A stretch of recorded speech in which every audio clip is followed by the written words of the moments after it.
이번 겨울 수련회는 창세기 39장에서 42장 혹은 43장까지 말씀을 상고할 예정입니다.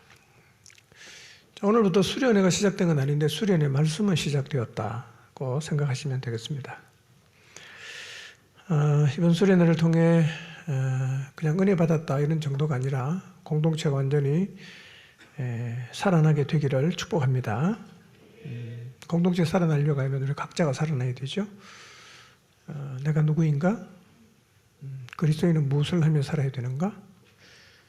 그리고 신앙의 여성을 되찾아서 세상에 밀리지 않고 세상에 맞서서 영혼들을 건져내는 그런 교회로 다시 서게 되기를 바랍니다.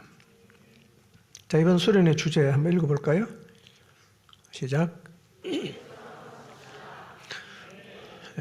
12명이 안 따라했습니다. 시작.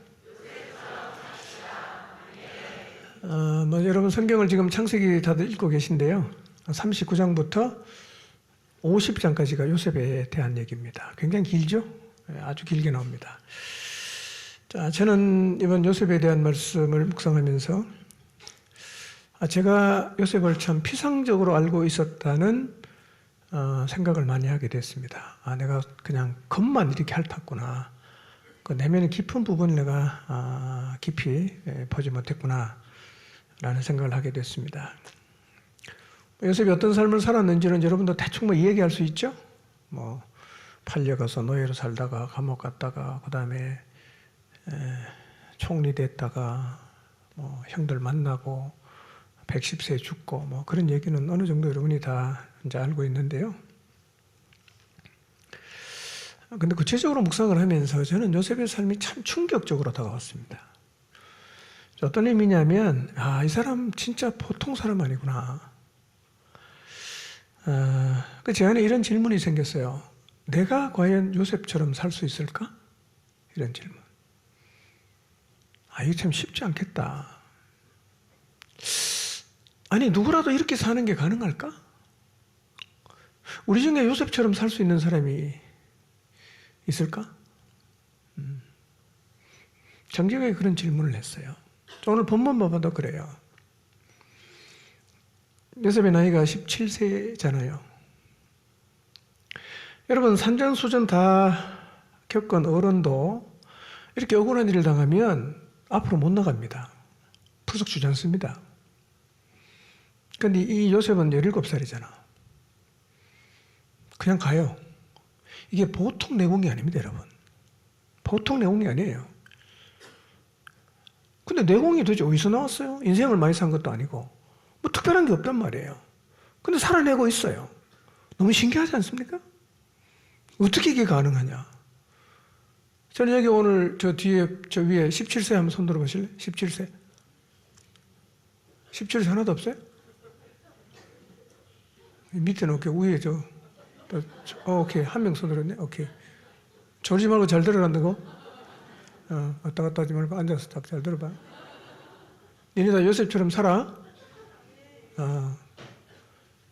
여러분, 우리 교회 고등학교 1학년 학생이 요셉처럼 살았다. 이거는 진짜 우리가 다 충격받을 일 아니에요?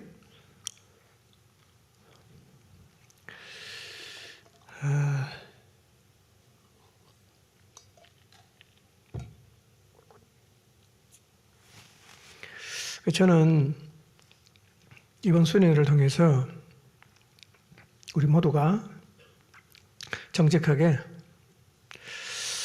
요셉처럼 사는 게 가능할까? 좀 질문을 하게 되기를 바랍니다. 꼭 한번 이 질문 해보십시오. 나 요셉처럼 살 수 있을까? 그 다음 또 하나. 하나님, 저 요셉처럼 살고 싶습니다. 살고 싶습니다.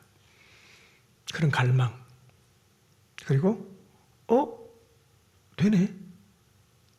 사라지는 은혜를 입게 되시기를 바랍니다. 정직하게 질문을 해야 살고 싶은 욕망이 생기고 살고 싶은 마음이 있어야 사는 자리에 서는 거예요. 이런 은혜가 우리 모두에게 있기를 바랍니다. 저는 우리가 정직하게 질문한다면 꼭 이 자리에 서게 될 줄로 믿습니다. 자, 오늘 39장 본문 우리가 잘 알고 있죠? 39장 전체를 보면 첫날에 살피겠지만 요셉이 친위대장 보디발 집에 노예로 팔려갑니다. 좀 시간이 다 지나간 다음에 얼마 흘른지는 모르겠지만 가정 총무가 되죠. 믿음을 지키기 위해서 보디발의 아내 유혹을 거절합니다. 그 감옥 갑니다. 거기서 관원장의 꿈을 해석해요. 거기까지입니다. 뭐 이런 얘기를 들으면 너무 유명한 말씀이잖아. 아, 요셉이 그랬구나. 우리는 그렇게 쉽게 넘겨버립니다. 아, 요셉이 그랬구나. 그런데 이 말씀을 깊이 묵상해 보면 요셉이 얼마나 대단한 일을 했는가를 우리가 알게 돼요. 17세 소년이면 고등학교 1학년인데 고등학교 1학년이 이 엄청난 일을 아무 일 없었다는 듯이 감당하고 간다는 게 지금 과연 가능한 일인가 하는 거예요. 이게 과연 가능한가? 50, 60대도 이 문제 앞에서만 퍽퍽 다 쓰러지고 자빠지는데 17살이 어떻게 이걸 감당하냐는 거예요. 그런데 그가 이런 삶을 감당할 수 있는 무슨 뭐 배우가 있는가 아무리 봐도 없어요. 그냥 17살 아버지 사랑받다가 갑자기 붙잡혀 온 거잖아요. 잡혀왔잖아요.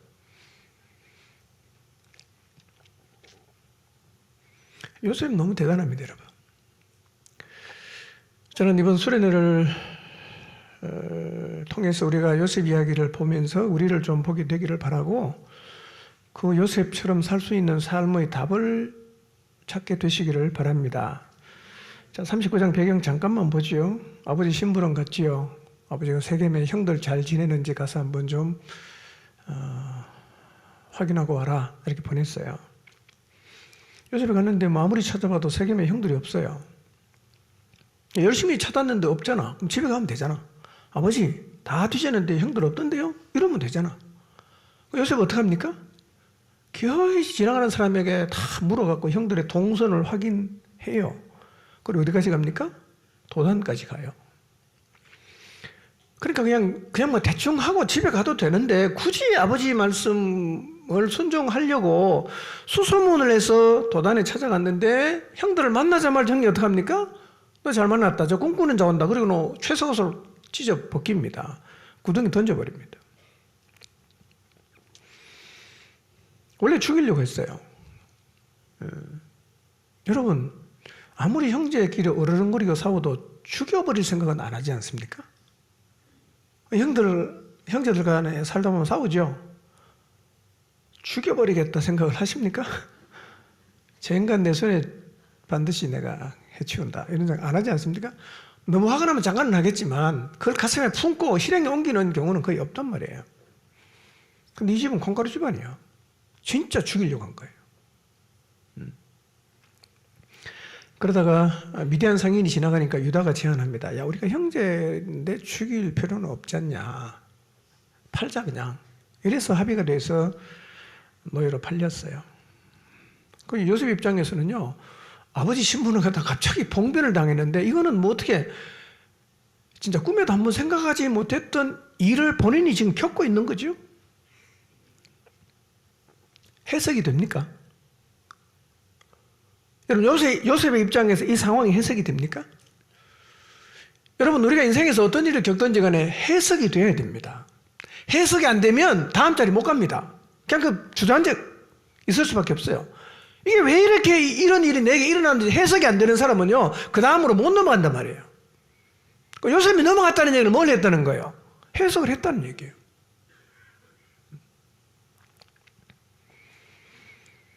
여러분 아버지 말씀에 최선을 다해 순종한 결과가 이게 형들에게 붙잡혀서 노예로 팔려간다. 참 이게 해석이 잘 안 되는 상황입니다.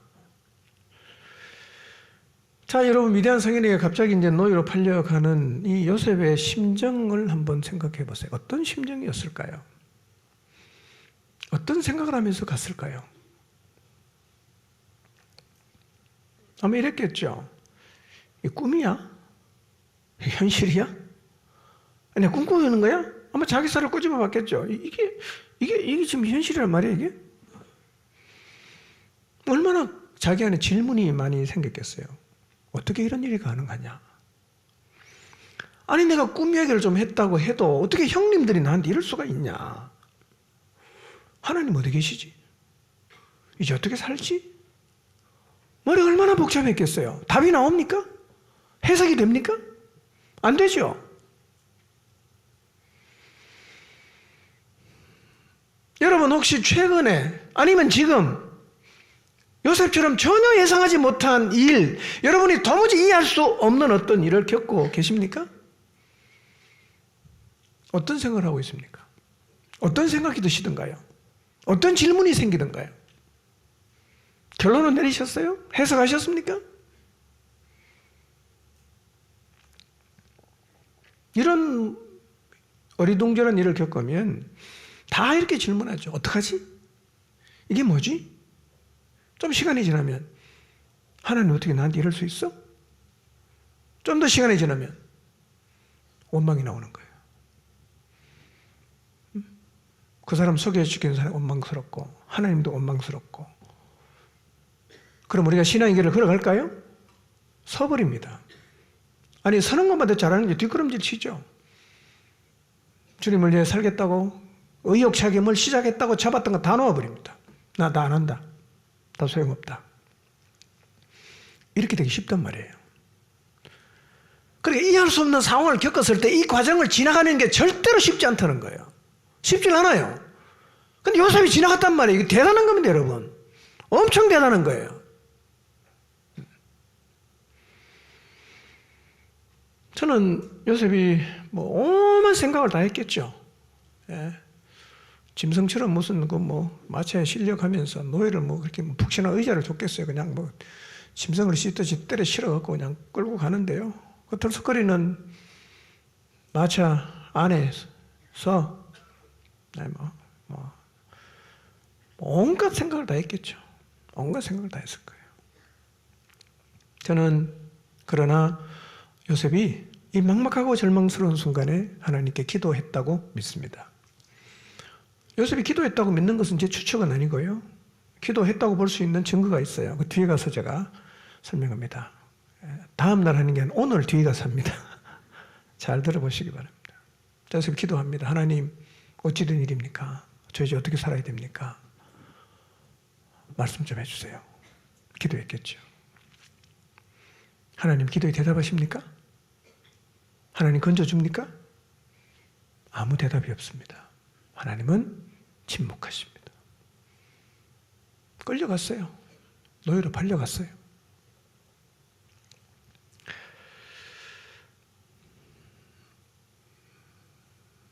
겪으면서도 믿어지지 않는 일이에요. 하루아침에 사랑받는 아들에서 버려진 노예가 됐어요. 아무도 도와줄 사람도 없죠. 아무도 아는 사람이 없죠. 낯선 아래 팔린 거예요. 이 막막한 순간에 하나님 요셉에게 한마디만 해줘도 요셉은 살아날 수 있어요. 그게 뭔지 아세요? 요셉아, 13년만 참아라. 내가 너를 애굽의 총리가 되게 해주겠다. 이 한마디만 하면 요셉이 견딜 수 있지 않겠어요? 하나님 그 말 합니까? 안 하시는 거예요. 아무 얘기도 안 해요. 왜 하나님은 그 말을 안 해줄까요? 결국 그렇게 세울 건데 왜 말 안 해줍니까? 여러분 말을 안 해야 이 과정을 통해서 요셉이라는 인격의 그릇이 만들어지기 때문에 그렇습니다. 하나님은요 우리가 모르고 감당하게 하십니다. 모르고 감당해야 우리의 믿음이 연단되기 때문이에요. 몰라요. 안 가르쳐줍니다. 하나님. 그렇지만 감당해야 되는 거예요. 여러분 지금 여러분의 삶에 일어난 갑작스러운 여러분이 이해할 수 없는 일 기도해도 하나님 대답 안 합니다. 몰라요. 해피엔딩으로 끝날지 아니면 이렇게 고난받아 끝날지 모릅니다. 여러분. 안 가르쳐줍니다. 왜요? 감당하라는 거예요. 감당해야 돼. 그처럼 하나님은 지금 우리가 드리고 있는 절박한 기도에도 침묵하고 계실 수 있습니다. 우리가 믿어야 되는 거 있어요. 하나님은 우리를 향해 좋은 계획을 세우고 계십니다. 그렇지만 미리 다 말씀해 주지는 않으십니다. 자, 그럼 하나님 우리의 삶 가운데 침묵하실 때 우리는 어떻게 하면 되죠? 기도해도 대답 안 해줘요. 물어도 아무 얘기도 안 합니다. 이런 계속 진행이 돼요. 나 어떻게 하면 되죠? 이해할 수 없는 일을 겪고 기도했지만 하나님이 대답을 안 할 때 우리는 어떻게 해야 됩니까? 주저앉아 있어야 됩니까? 손을 다 놓아야 됩니까? 그렇지 않습니다. 이때가 중요한 때예요. 이때 우리가 어떻게 하느냐가 중요한 거죠. 여러분, 하나님이 침묵하는 순간에도 우리는 우리가 걸어왔던 길을 계속 걸어가야 합니다. 그게 내공이에요. 아무나 그럴 수 없어요. 다 주저앉습니다. 그러나 걸어가야 되는 거예요.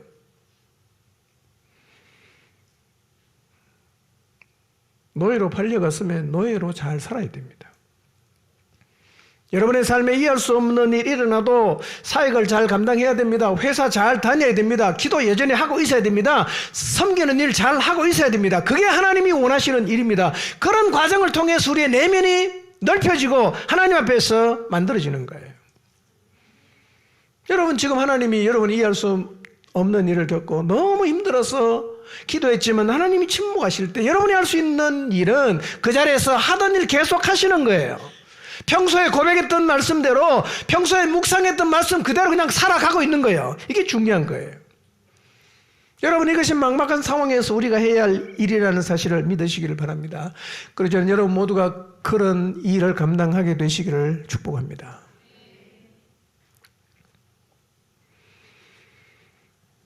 이런 질문이 생깁니다. 하나님, 요셉한테 갑자기 왜 이러십니까? 잘 살고 있었는데 왜 이러시는 거예요? 아니, 좀 잘 살게 내버려두면 안 돼요? 왜 이렇게 사람을 괴롭힙니까? 여러분, 요셉이 노예로 팔려갔어요. 여기 하나님의 놀라운 계획이 있어요. 그게 뭐냐면 아브라함에게 주신 하나님의 계획을 이루려고 하면 요셉이 집을 떠나가야 돼요. 그거 살고 있으면 안 돼. 애굽으로 가야 되는 거예요. 누구를 보낼까? 하나님 요셉을 보내는 거예요. 선발대로 하나님 요셉을 보냈어요. 요셉이 집을 떠나가야 아브라함에게 약속하신 대로 그의 후손이 애굽에 사는 게 가능해지고, 요셉이 집을 떠나가야 거기 모인 민족을 이룬 이스라엘 백성이 출애굽하는 일이 이루어진단 말이에요. 누군가는 가야 돼요. 그 일 때문에 하나님이 부르신 거란 말이에요. 요셉은 모르죠. 여러분, 지금 진행되는 이 일은 요셉의 뜻은 분명히 아니에요. 그렇죠? 요셉이 이걸 원했겠어요? 근데 누구 뜻은 분명합니까? 하나님의 뜻은 분명한 거예요. 요셉의 뜻은 아닌데 하나님의 뜻은 확실해요. 자기 뜻이 아니지만 하나님의 뜻을 받아들일 때, 감당할 때 하나님의 뜻이 이루어지는 거예요. 이런 사람이 필요한 거예요. 이런 사람을 하나님 찾는 거예요. 내가 원하지 않는다고 하나님의 뜻을 만들어가기 위해서 나를 부르시면 저 안 합니다. 전 더 이상 이렇게 살고 싶지 않습니다. 이렇게 나오면 누구를 붙들어서 하나님의 뜻을 이루어갈 수 있겠어요?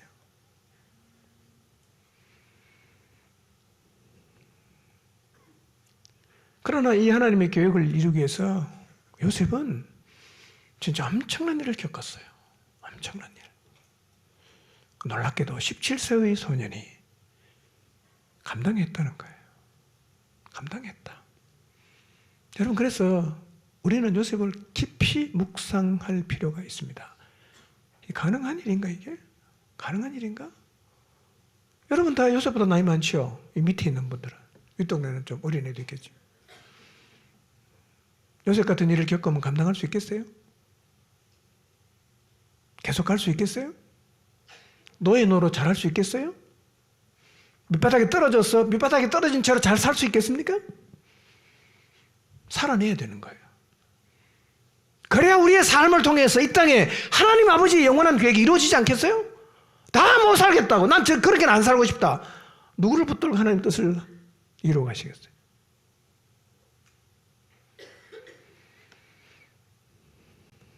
오늘 나의 뜻은 아니고 나는 정말 원하지 않지만 하나님의 뜻을 이루기 위해서 하나님이 나를 보내신다면 나는 그 하나님의 뜻을 감당할 수 있는 그릇인가?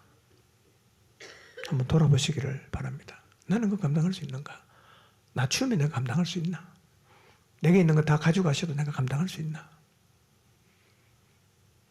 우린 다 내 뜻이 중요하잖아. 뭐 말로는 하나님의 뜻 하지만 하나님 뜻이 뭐가 중요해요? 내 뜻이 중요하지. 내가 원하는 대로 해야 돼요. 내가 하고 싶은 대로 해야 됩니다. 내가 원하는 대로 이루어져야 됩니다. 그것만 우리가 원하지 않습니까? 하나님의 뜻이 뭐 힘들면 우린 다 거부하잖아요. 요셉이 달랐어요. 놀라운 거예요. 어떻게 이렇게 살 수 있냐는 거예요. 저는 말씀을 준비하면서 저를 참 많이 돌아보고 있습니다. 야, 내가 이렇게 살 수 있나? 이만큼 하나님이 나를 낮출 때 나는 예전과 똑같은 모습으로 묵묵하게 거기서 최선을 다하면서 주님을 따라갈 수 있을까? 솔직히 자신이 없는 거예요. 그럴수록 또 질문이 생겨요. 그럼 요셉이 어떻게 가능했냐는 거예요. 17살밖에 안 됐는데. 얘가 뭘 알겠어요? 그러니까요, 하나님에게 쓰임받는 건 나이가 별로 중요하지 않은 것 같아요. 별로 안 중요한 것 같아요. 여러분, 다윗이 골리앗 죽였을 때 몇 살입니까? 10대입니다. 10대. 그 위대한 시편 20대 다 썼습니다. 나이 많다고 거들먹을 게 없어요. 안 살면서. 그러니까 안 살면서 나이 든 사람이 무게 잡고 말 안 하면 교회가 산으로 가는 거예요. 나이 많아도 안 살면 입 다물고 있어야 됩니다. 그래야 교회가 제대로 갈 수 있어요. 17살이라도 이렇게 살아내면 그게 맞지 않습니까, 여러분?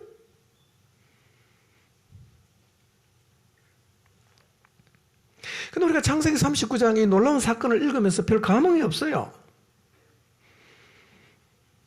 그리고 요셉이 겪었던 이 엄청난 이 일을 별로 공감을 하지 못하는 경우들이 많아요. 왜 이 공감이 안 될까요? 첫째는 우리가 결과를 알기 때문에 그렇습니다. 결과를 알기 때문에. 기억하십시오. 요셉은 결과를 모르고 갔습니다. 우리는 알지만, 우리는 다 기록된 걸 전체를 보니까 알지만 요셉은 모르고 갔습니다, 여러분.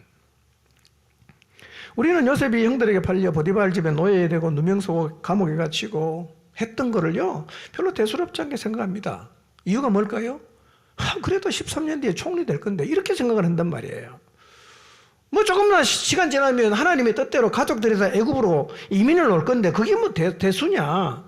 그래서 요셉이 겪었던 이 13년간의 엄청난 이 힘겨운 과정들을 그다지 크게 생각을 하지 않는 경향이 있다는 거예요. 이렇게 생각해요. 총리 시켜준다는데 그게 뭐 대수야? 나도 그 정도대로 보장해 준다면 그 정도 어려움 나 충분히 감당할 수 있다. 그렇게 생각을 합니다. 그러니까 요셉이 겪은 이 상황이 마음에 깊이 와닿지 않는 거예요. 쉬웠을 거라고 생각합니다.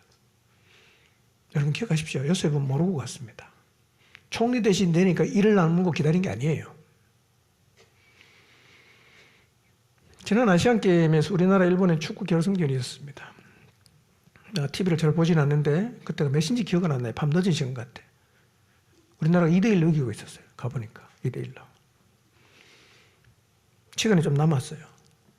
일본이 공격할 때마다 가슴이 콩닥거리는 거야. 저 골 넣으면 어떡하지? 일본이 코너킥을 차면 저것도 한 골 먹는 거 아닌가? 가슴이 졸였어. 결국 이겼어요. 금메달을 땄어요.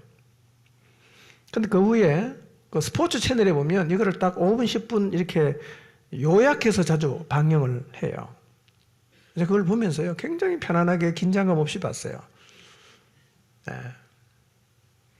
그러니까 녹화 경기를 보니까요, 이기는 게 당연하고, 수비 잘하는 게 당연하고, 골키퍼가 막아내는 게 당연해요. 당연해요. 어쩌면 우리는 마치 편집된 녹화 경기를 보듯이 요셉 얘기를 대하고 있을 수가 있어요. 근데 여러분, 이 사건은 요셉에게는 전부 생방송이었습니다. 현장 중계였어요. 둘째, 왜 요셉의 이 엄청난 얘기를 듣고 별로 느낌이 없냐?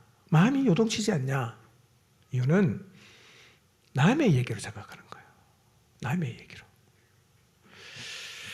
여러분이 그 자리에 있다고 한번 생각해 보세요. 뭐 예를 들면 내가 누구한테 인신매매를 당해 잡혀갔어요.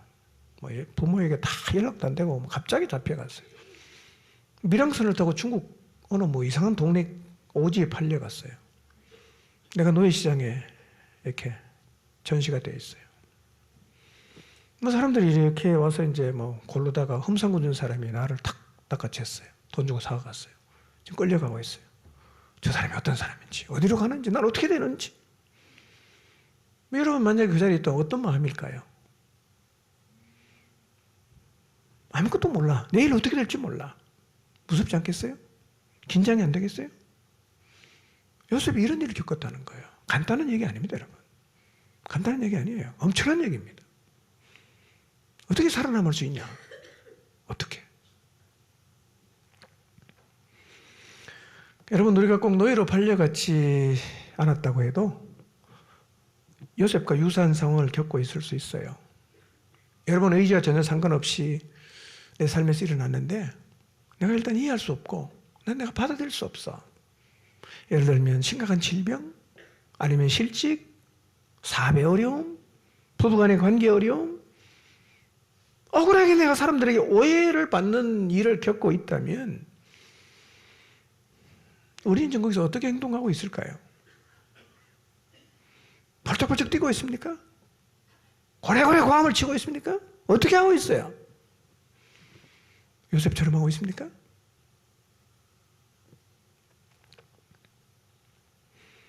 우리 하나님을 진실로 믿는 자라면 그런 자리에서 어떤 행동을 해야 할까요? 믿음이 있다는 게 그게 무슨 얘기인가 그게? 자, 그런 질문을 가지고 오늘 본문을 좀 살펴보도록 하겠습니다. 자, 먼저 1절 읽어봅니다. 시작. 요셉이 이끌려 애굽에 내려가매 바로의 신하 친위대장 애굽 사람 보디발이 그를 그리로 데려간 이스마엘 사람의 손에서 요셉을 산다. 자, 미디안 상인에게 팔려 애굽에 내려갔어요. 노예 시장에 전시됐다가 사람 보는 눈이 있는 보디발, 오늘 우리로 말하면 경호실장입니다. 대통령 경호실장에 팔려갔습니다. 그리고 그 집에서 노예 생활을 시작했어요.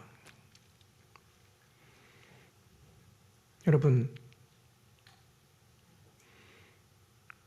갑작스럽게 노예로 팔려간 그 충격을 딛고 아무 일 없었다는 듯이 보디발 집에서 정상적으로 노예 생활하는 게 가능하겠습니까? 여러분 같으면?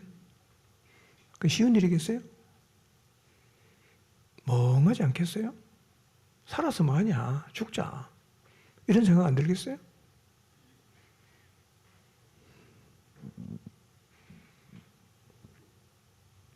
어떻게 해야 돼요, 여기서? 이런 자리에서. 여러분, 그런데 요셉은 마음을 잡고 최선을 다해요. 어떻게 알아? 가정 총무로 세우잖아. 신뢰가 가니까 마누라 빼놓고는 다 맡겼어요. 재산까지 맡겼습니다. 여러분, 돈 아무한테 맡깁니까?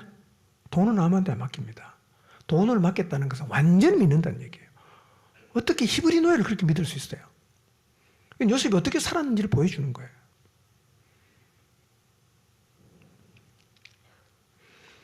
그럼 이 얘기는 요셉이 자기 상황을 해석했다는 거예요. 어떻게 해석했을까요? 해석을 하니까 여기서 노예의 삶을 충실히 할 수 있지, 지나간 시간에 자기가 겪었던 삶이 해석이 안 되면 이렇게 못 살아요. 내가 이전에 겪은 일이 해석이 안 되는데 어떻게 삽니까? 해석이 안 되는 것은 우리의 마음에 무거운 돌처럼 엉어리져가 남아있다 이 말이에요. 요셉이 어떻게 해석했을까요?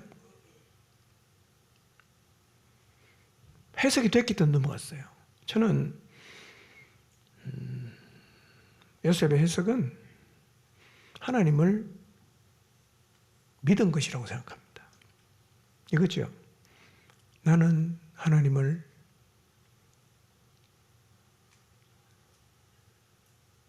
믿는다.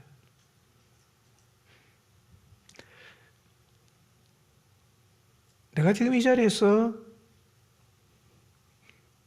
알고 있는 것은 아무것도 없지만, 그러나 하나님의 뜻이 있다는 사실을 나는 믿는다. 진짜 믿었을 거예요. 그래야 그 다음 너의 삶을 살 수 있어요. 진짜 믿었어요. 우리는 이런 상황에서 어떻게 처신을 하고 있을까요?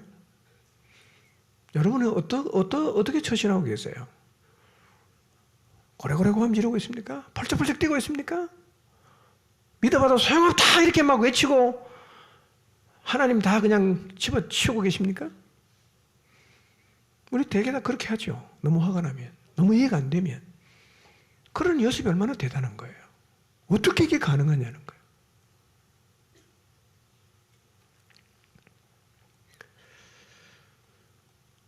요셉은 지금 자기의 삶이 어떻게 돌아가는지 전혀 모르고 있습니다.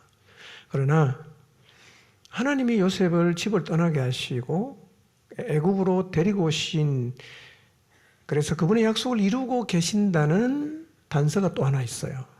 그게 뭐냐면 보디발에게 팔렸다는 거예요. 하나님 계획은 어디까지 될 겁니까? 바로의 궁에 데리고 가야 돼요. 총리를 시켜야 돼. 그러면 저 시골에 농장에 보내지면 어떻게 됩니까? 안 되잖아.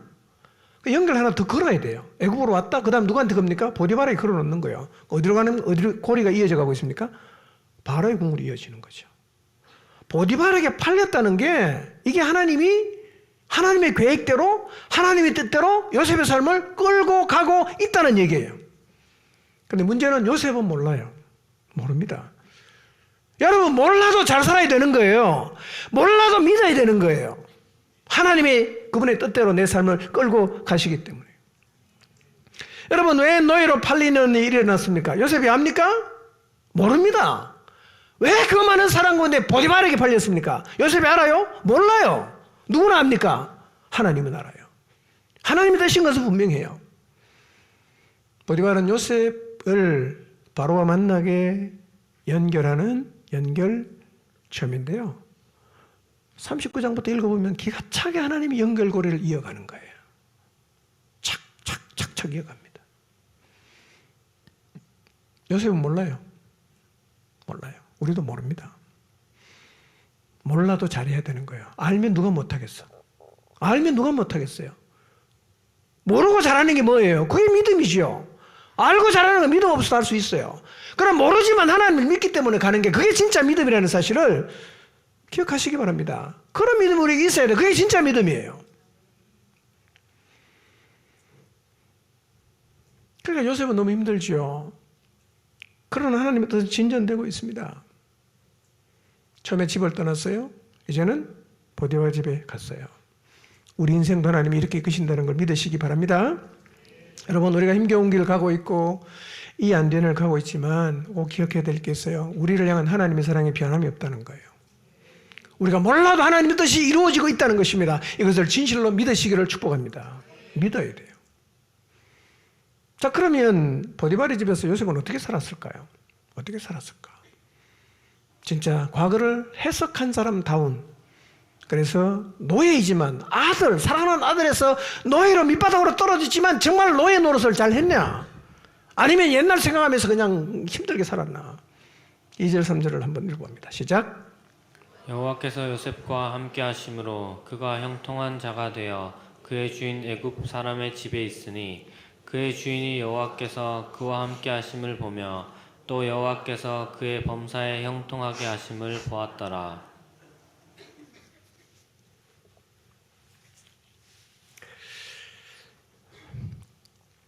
정말 절망스럽고 막막한 자리에 들어간 요셉의 삶을 성경은 이렇게 말해요. 형통하다.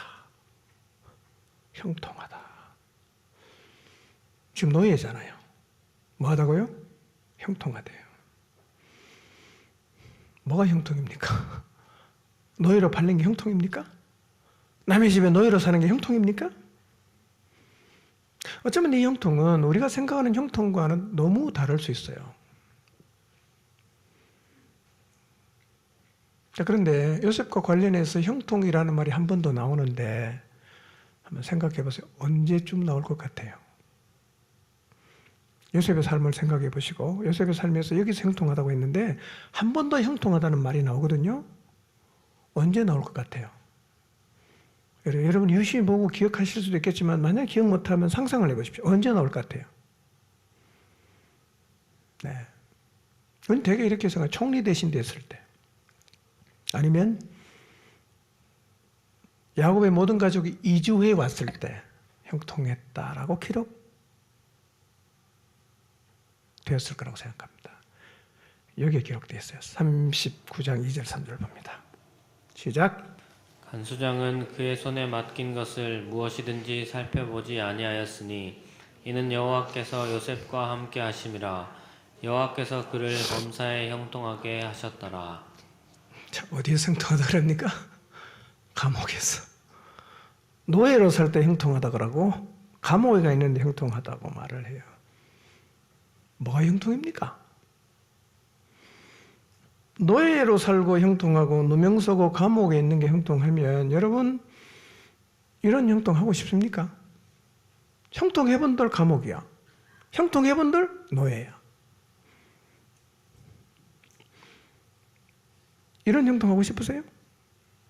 여러분 요셉 입장에서도 이런 형통은 별로 원하지 않는 것일 수가 있어요. 요셉이 기대한 형통이 뭘까요? 탈출에 성공해서 집으로 돌아가는 거. 아니면 주인이 자기를 잘 봐줘서 자유인으로 풀어주고 한미천 줘갖고 이쁜 노예 하나 만나서 결혼해가 사는 것. 이것이 요셉이 생각한 형통일 수가 있을 거예요. 그건 요셉이 생각한 형통이야. 하나님의 생각한 형통은 다르다는 거예요. 여러분 감옥에서 요셉이 만약에 형통하면 뭐가 형통한 거예요? 뭐가 형통합니까? 이런 겁니까?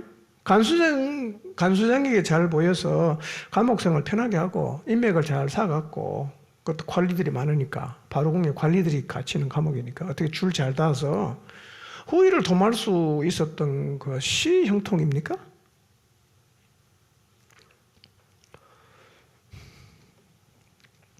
우리는 이렇게 생각하지요. 여러분 주변에 예수님 믿는 사람 많지 않습니까? 우리 교인도 있고 뭐 여러분 주변에 알고 있는 분도 꽤 많아요. 여러분 어떤 사람 보고 형통하다고 말합니까? 사업에 성공해서 떵떵거리고 뭐 어디 가서 쓸 때 돈 푹푹 쓸 수 있고 넓은 집에 살고 저 사람 뭐라고 말하는데 우리는 형통하다고 생각하죠? 근데 왜 예수님은 잘 믿는 것 같은데 월급도 작고 집도 좁은 데 살고 뭐 별로 그냥 뭐 이렇게 좀 뻥 뚫린 삶을 잘 못 살고 있으면 우리는 저 사람이 저렇게 예수님은 잘 믿는데 제 삶이 저렇게 팍팍한가? 라고 생각하죠? 여러분 어쩜 우리 시각이 말이에요. 형통을 물질적인 복, 편안하고 안락한 삶, 넉넉한 삶, 원하는 대로 되는 삶으로 읽기 시작했는지 몰라요. 저게 형통이야. 저게 형통이야. 예수님보다 잘못 살면 저거 뭐 찌그러진 거지. 이게 무슨 형통인가. 그러니까 이게 형통이 되다 보니까 잘 사는 게 형통이다 보니까 하나님과 동행하는 삶을 이런 형통을 이루기 위한 수단으로 자꾸 이해를 하고 있는지 몰라요. 죄에 묶여서 죄의 종이 되어 살지만 큰 집에 살아요. 넉넉하게 살아요. 남부를 것 없이 살아요.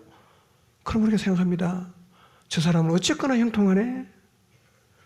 근데 믿음으로 삽니다. 말씀대로 삽니다. 집이 작아요. 차도 별로 안 커요. 저 사람이 왜 이렇게 초라하게 사냐? 라고 생각할 수 있는데요. 성경은 그렇게 말 안 하지 않습니까? 감옥에 형통하다고 하고 노예로 사는 걸 형통하다고 하는데 그럼 도대체 성경에서 말하는 형통은 뭘 의미하는 겁니까? 뭐가 형통한 거예요? 요셉의 삶을 통해서 보게 되는 형통의 두 가지 측면이 있어요. 첫째 형통이 뭐냐? 여러분 형통은 편하게 안락하게 넉넉하게 잘 사는 걸 말하지 않습니다. 형통은 하나님의 뜻에 순종하고 하나님의 뜻을 이루는 것을 형통이라고 그래요. 이거 꼭 기억하시기 바랍니다. 잘 먹고 잘 살고 넉넉하게 살고 이거를 형통이라고 하는 게 아니라 잘 모르긴 하지만 내가 하나님에게 순종해서 하나님의 뜻을 이루는 삶을 성경은 그 자체로 형통이라고 그래요. 환경이 어떠든 그건 다 형통이에요.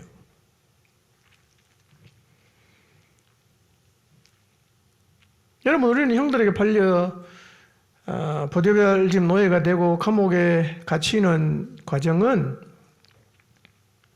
하나님께서 아브라함의 자손이 큰 민족을 이루게 하시는 과정인데요. 여러분, 요셉 이야기의 절정은 총리가 되는 게 아닙니다. 뭘까요? 야곱의 가족이 이민 오는 게 절정이에요. 그게 하나님의 계획의 성취예요. 일단 요셉과 야곱의 때에 하나님의 약속의 성취는 가족이 이민 오는 거예요. 고센 땅에 사는 것, 이게 클라이막스입니다. 여러분, 제가 아이를 키워보니까요, 초등학교, 중학교 다닐 때는 그 문제 하나 더 맞추는 게 굉장히 중요합니다. 제 집에는 95점 맞아, 니네 85점 맞았냐. 이게 이제 속이 복닥거리는 거예요. 쟤는 저 대학 갔는데 니네 그거 못했냐. 이게 복닥거려요. 세월을 좀 더 살아서 학교를 졸업하고 대학을 졸업하고 보니까 별로 안 중요해. 별로 안 중요해. 그랑 인생이 별로 연관성이 없어요. 그처럼 우리는요, 이 땅에 살면서는 누가 몇 평짜리 사냐, 차는 몇 시시냐, 이걸 막 중요하게 생각하고 그것 때문에 힘들어하고 부러워하는데요, 천국 가보세요. 그거 아무 쳐주지 않습니다. 그거요. 여러분, 천국 가서 몇 평 살다 왔냐, 무슨 차 몇 시시 탔냐, 이거 하나님 앞에 관심사가 되겠습니까? 아무 상관없어요. 뭐만 주제가 되겠어요. 얼마나 네가 이 땅에서 내 뜻을 이루다 왔냐? 이게 이슈지요. 우리가 생각하는 잘 먹고 잘 살고 잘 입고 부자로 사는 것은 천국 가면 전혀 이슈가 아닙니다, 여러분. 이걸 잊지 마시길 바랍니다. 뭐가 형통인가?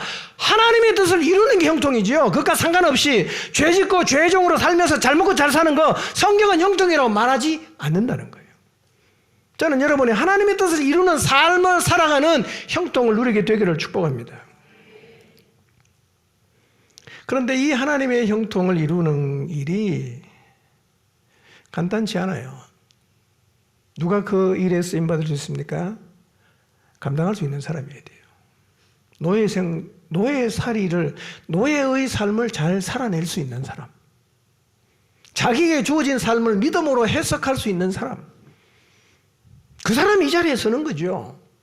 그 사람이 형통한 삶을 사는 거란 말이에요.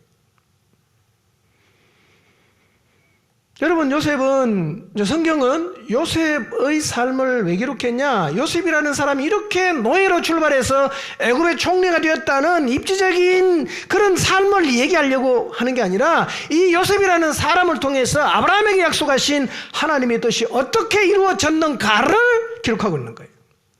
하나님 앞에 보면 그 얘기를 말할 수 있어요. 근데 우리는 지금도 요셉이 총리가 되었다는 것을 형통으로 읽고 있을 수 있어요. 요셉이 왜 형통이냐? 총리도 했잖아. 그게 아니란 거예요. 그게 아니에요.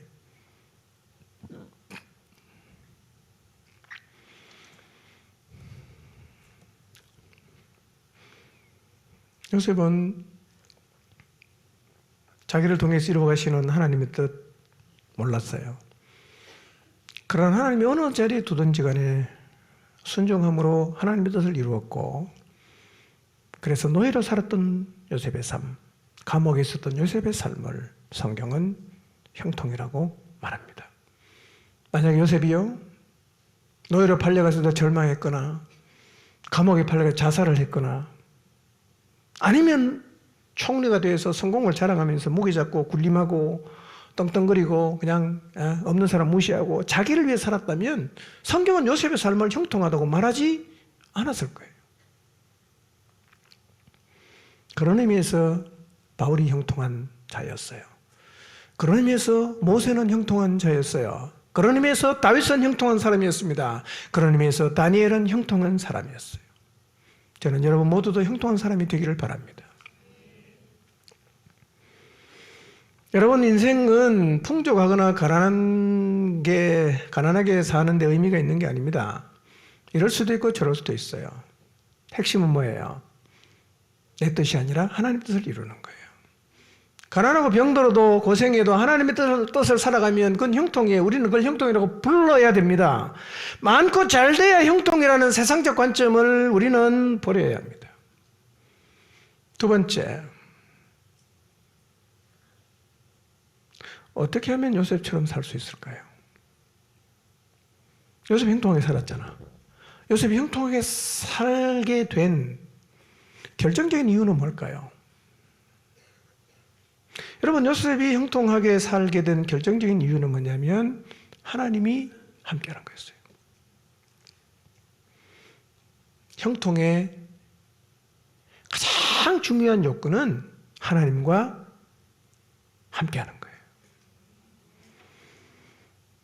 여러분, 요셉은 어릴 때부터 하나님과 동행했어요. 근데 우리가 성경을 보면 보디발의 집이 오기 전에 창세기 37장을 보면 요셉 이야기가 시작돼요. 38절은 이제 유다 얘기로 넘어가지요. 그리고 39장에 다시 이제 요셉 얘기 나오는데요. 보디발의 집이 오기 전까지 요셉이 하나님을 향한 믿음을 가지고 살았다는 기록이 있나요, 없나요? 없습니다. 없어요.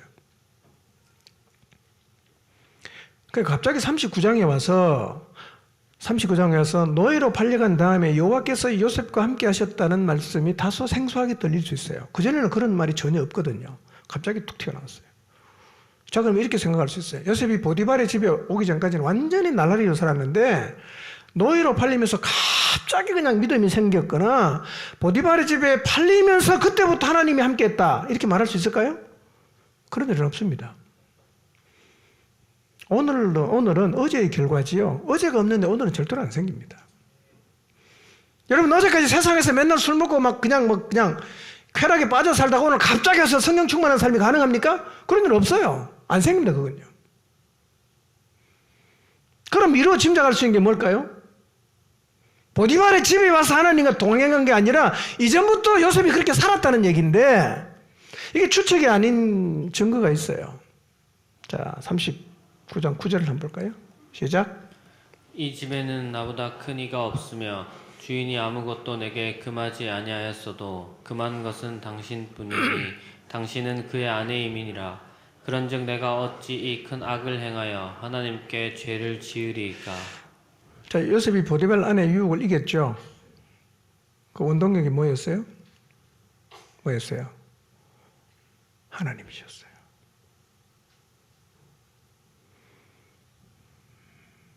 내가 이 어찌 큰 악을 행하여 하나님께 죄를 지으리까.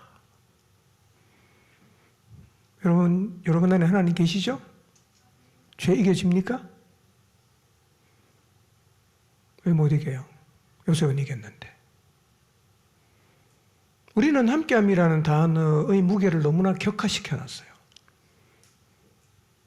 우리는 요셉을 통해서 하나님과 함께한다는 것이 얼마나 무게 있는 단어인지 다시 확인해야 됩니다. 함께하는 거 간단한 거 아니에요. 여러분, 20대 펄펄 피 끓는 정욕을 가진 청년이 어떻게 보디발 아내 유혹을 이깁니까? 못 이겨요. 100명이면 다 넘어갑니다. 근데 요셉은 안 넘어갔어요. 이유가 뭡니까? 하나님이래요. 이해가 되십니까? 여러분, 하나님 함께하는 게 이렇게 대단한 건데요. 우리는 늘 입만 열면 하나님이 함께한다고 하지만 우리의 삶을 보면 하나님 없어요. 그런데도 하나님 함께한다고 말합니다. 요셉이 이 20대 젊은 피 끓는 나이에 보디발의 유혹, 여러분 다음 주 얘기했죠. 보디발 아내가 못생겼을까요? 잘생겼을까요? 여러분, 보디발 아내 정도 굉장히 이뻤을 거예요. 얼마나 치장을 했겠어요? 유혹 안 받겠습니까? 안 넘어가요. 이유가 다른 게 아니에요. 하나님이요. 어쩌면 그 은혜에 빠진 하나님, 그 하나님이 요셉을 그 죄 가운데서 건졌다. 이게 놀라운 일 아닙니까? 우리는 다 하나님 입만 열면 하나님인데 왜 못 이기냐 이거예요. 너무 하찮은 문제 앞에 자빠지고 쓰러지고 맨날 왜 우리가 그렇게 비비려고 삽니까? 하나님 없어서 그래요? 우리는 하나님 함께 한다고 너무 쉽게 생각해요. 여러분, 하나님 함께 안 하고 있을 수 있어요.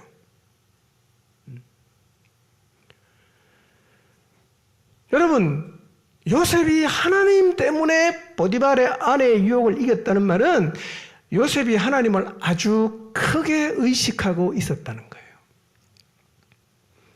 조금 전에 말씀드린 것처럼 이전까지 하나님을 향한 믿음이 전혀 없었는데 노예가 되고 나서 갑자기 믿음이 그냥 불듯이 생기는 게 아니라 이전부터 하나님을 향한 믿음이 있었어요. 근데 요셉이 믿는 하나님은 보디발의 유혹보다 컸다는 거예요. 더 컸어요. 왜 우리가 유혹 앞에 지느냐? 하나님이 너무 작아요. 유혹은 커요. 하나님은 작아요. 그냥 유혹 맨날 넘어가는 거예요. 예. 억울한 환경은 너무 크고 하나님 너무 작아요. 그러니까 벌쩍벌쩍 뛰는 거예요. 길이리 날뛰고요. 예.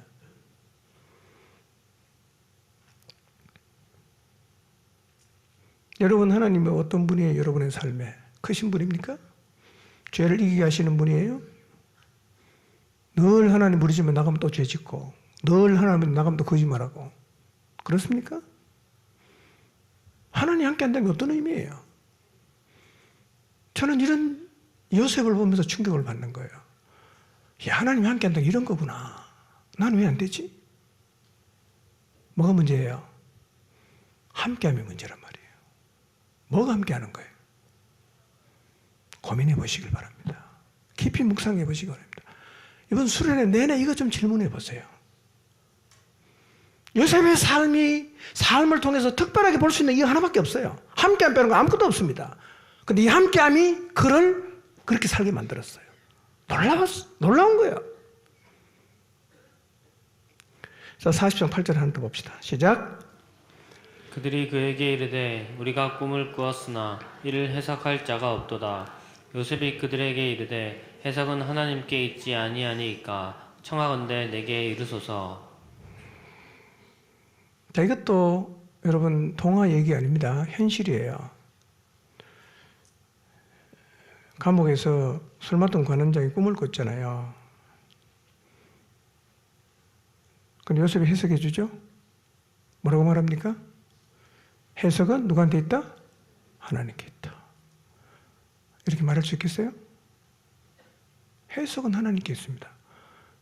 여러분, 요셉은 꿈 해석을 배워본 적이 없는 사람이에요. 고대 바로 그 애굽에는요, 꿈 해몽 책도 있고 꿈 해몽을 전문적으로 하는 술사도 있어요. 공부를 한단 말이에요. 요셉이 이거 했습니까? 13년간 노예로 살고 바깥 세상 구경도 못했어요. 어떻게 꿈을 해석합니까? 했어요. 뭐라고 말합니까? 하나님께 있다. 여러분, 관원의 꿈을 해석하는 데 굉장히 중요한 의미가 있어요. 이것도 연결고리입니다.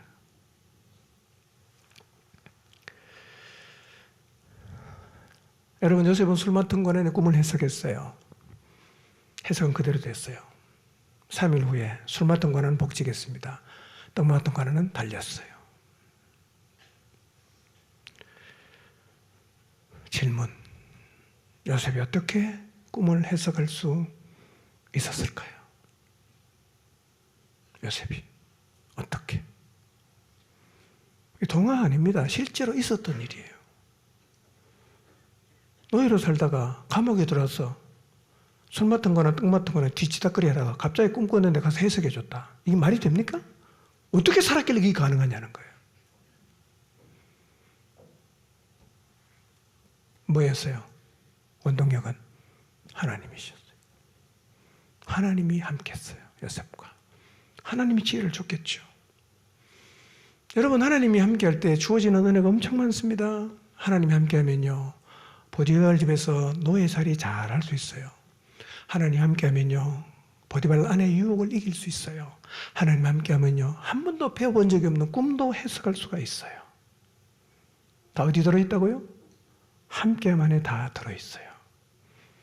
꿈뿐만 아니에요. 우리의 삶 가운데 우리가 한 번도 배워본 적이 없고 전공한 적이 없는 영역에 하나님과 함께하면 하나님이 지혜를 주셔서 전공한 사람보다 훨씬 더 그 일을 잘 감당할 수 있게 하십니다. 오늘도.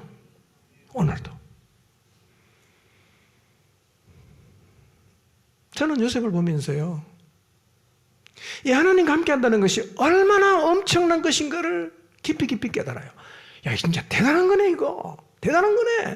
하나님이 함께 한다면, 그분과 함께 할 수만 있다면 요셉처럼 살 수 있겠구나. 살 수 있겠구나.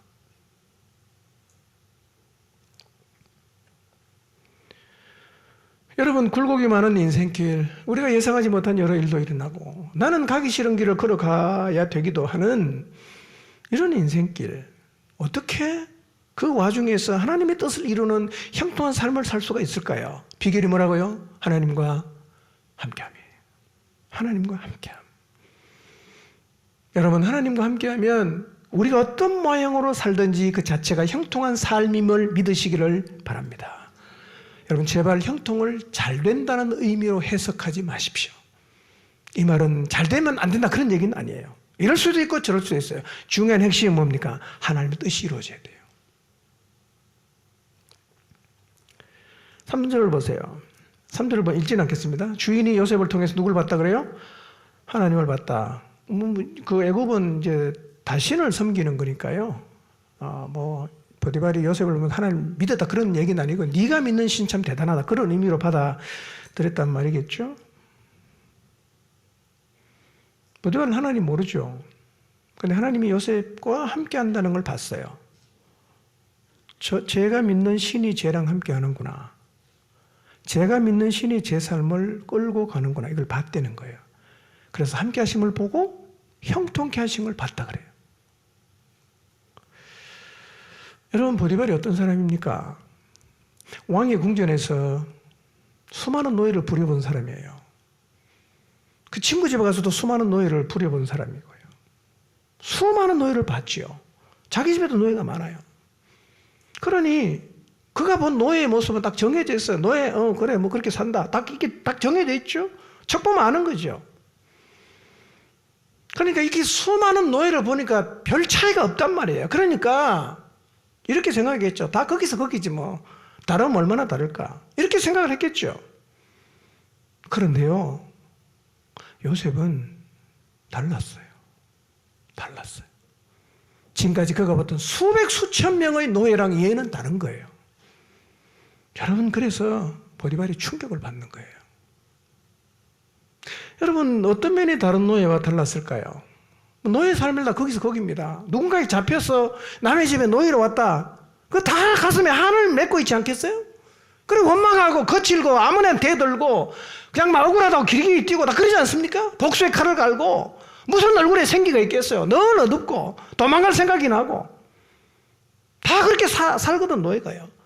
근데 이게 요셉이 다른 거예요. 노예인데요, 주인처럼 일하는 거예요. 얘 이상하다. 어떻게 이런 애가 다 있지? 동료들의 잘못을 고자질도 안 해요. 눈도 안 속이고 정직해요. 이런 요셉을 보면서요, 보디발은 쟤는 나이가 어린데 범접할 수 없는 거룩함이라는 게 있구나. 쟤는 진짜 다르다. 이걸 느낀 거예요. 17세밖에 안 됐는데 흔들리질 않아. 아둥바둥하지도 않아. 평화로워요. 그 수많은 노예를 봤던 보디발이 충격을 받아요. 사실은 저도 충격을 받았습니다. 어떻게 이렇게 살 수 있냐. 너무 부끄러웠어요.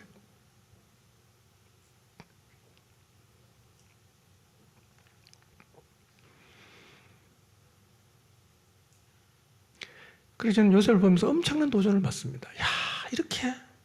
이렇게 살아야 되는데. 고등학교 날 이렇게 사는데. 이렇게 살아야겠다. 보디발이 생각하는 거예요. 어떻게 이런 노예가 있냐는 거예요. 히브리 노예인데 어떻게 이런 노예가 있냐.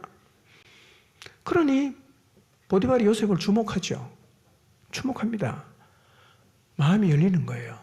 믿음이 가는 거예요. 그래서 어떡합니까? 가정 총무로 세우고 아내 빼놓고는 재산 다 맡겼습니다. 네가 다 알아서 해라. 네가 다 알아서 해라. 여러분, 돈 아무한테 맡깁니까? 얼마나 신뢰를 했으면 재산을 다 맡겼어요. 여러분, 경호대장 하면 재산이 얼마나 많겠어요?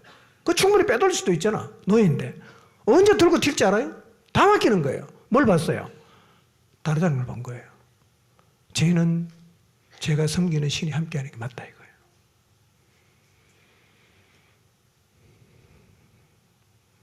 이게 바로 거룩한 삶이에요. 이게 구별된 삶이에요. 하나님 우리가 이렇게 살기를 원하십니다. 여러분, 보디발은 왕궁의 경호대장이니까 굉장히 힘 있는 사람이죠. 주변에 보면 전부 장관들이고 뭐 다 잘 나가는 사람들입니다. 그래서 보디발은요, 세상에서의 형통을 수없이 봐왔어요. 멸장 찍고 사는 사람, 뭐 좋은 마차 타고 다니는 사람, 뭐 진짜 뭐 그냥 원하는 대로 돈 펑펑 쓰고 그렇게 막 인생을 살아가는 사람 봤어요. 그래서 서로 격려하면서 그래 이게 인생이지 그렇게 살았었단 말이에요. 그런데 그 집에 팔려온 히브리 종을 통해서 전혀 다른 삶을 보는 거예요. 저게 형통이네. 이걸 봤어요. 우리는 지금 우리 주변 사람들에게 어떤 모습을 보이고 있을까요? 막막하고 어려운 일을 당했을 때 우리는 어떤 태도를 보이고 있을까요? 요새같이 하고 있을까요? 아니면 그냥 그 풀릴 때까지 사람 불러다가 욕하고 정인 데리고 와라 그러고 막 그냥 그렇게 우리 빠락빠락 그렇게 인생을 살아가고 있을까요? 우리는 세상 사람은 정말 다른 그런 삶의 모습을 가지고 살고 있을까요? 아니면 똑같은 모습, 아니 그보다 더한 모습을 보이며 살아가고 있을까요?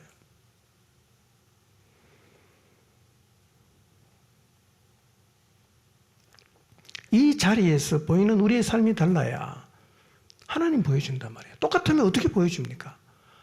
더 그냥 기리기리 날뛰고 펄쩍펄쩍 뛰고 더 못되게 살면서 복음전도 집회하니까 복음도로를 가자면 오겠습니까 여러분? 온들 마음을 열겠어요? 그러나 우리가 요셉처럼 살면 뭔가 말할 수 없지만 다른 삶을 살아가는 사람들이 하나님 앞으로 이끌어 갈 때 나도 네가 믿는 하나님 궁금했다. 그러지 않겠어요? 똑같이 술 먹고 똑같이 나쁜 짓 하고 똑같이 어머니 짓 다 하고 다니면서 주일날 교회 오자고요? 그게 먹히겠어요 그게?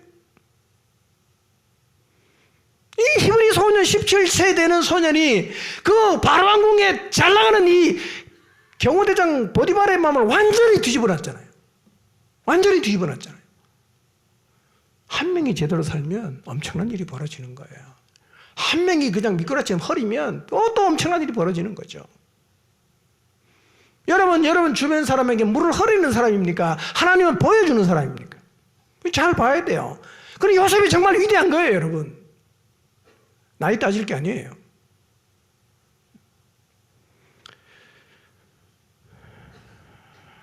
저는 우리 모두의 삶이 요셉처럼 세상과 차별된 삶이기를 축원합니다. 제 안에 계속 질문이 생기는 거예요.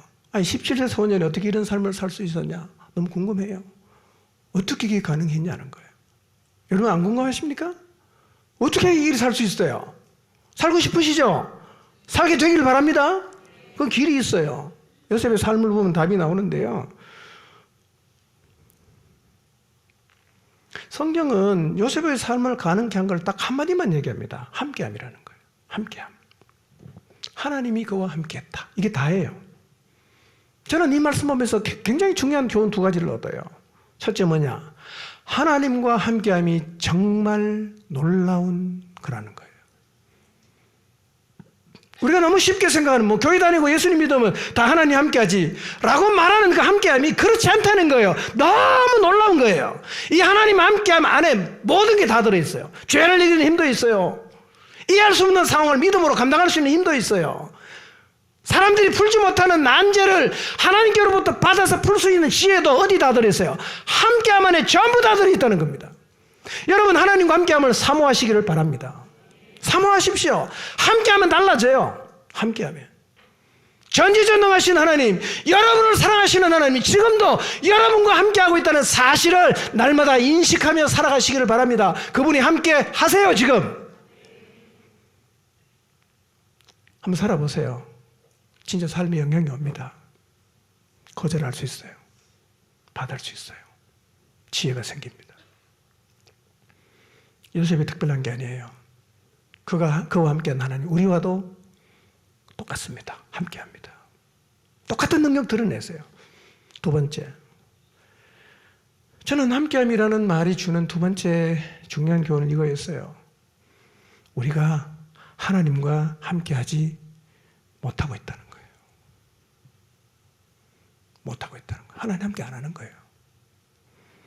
용서가 안 된다. 함께 안 하는 거예요. 상황이 안 받아들여진다. 함께 안 하는 거예요. 죄 못 이긴다. 함께 안 하는 거예요. 문제 앞에 하나님의 지혜가 없다. 함께 안 하는 거죠.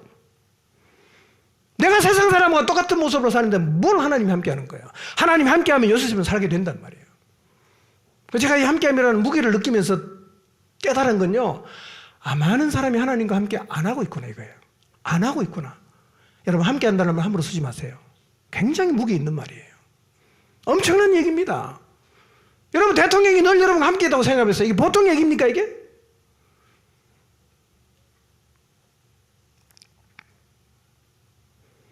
저는 여러분 모두가 하나님과 함께하는 삶을 살게 되시기를 바랍니다. 진짜 함께 해보세요. 굉장히 무게가 있는 말이에요. 굉장히 무게 있는 말이에요. 하나님 함께하면요, 거절할 수 있어요. 죄의 요구를 거절할 수 있습니다. 하나님 함께하시면요, 이해는 안 되는데 믿음으로 받아집니다. 어디서 나온다고요? 함께함이에요. 하나님과 함께하심을 구하시기를 바랍니다. 함께하시면 할 수 있어요. 말로만 하지 마시기를 바랍니다. 우리 안에 하나님이 정말 함께하신다면 우리가 세상과 구별되는 삶을 살 수 있습니다.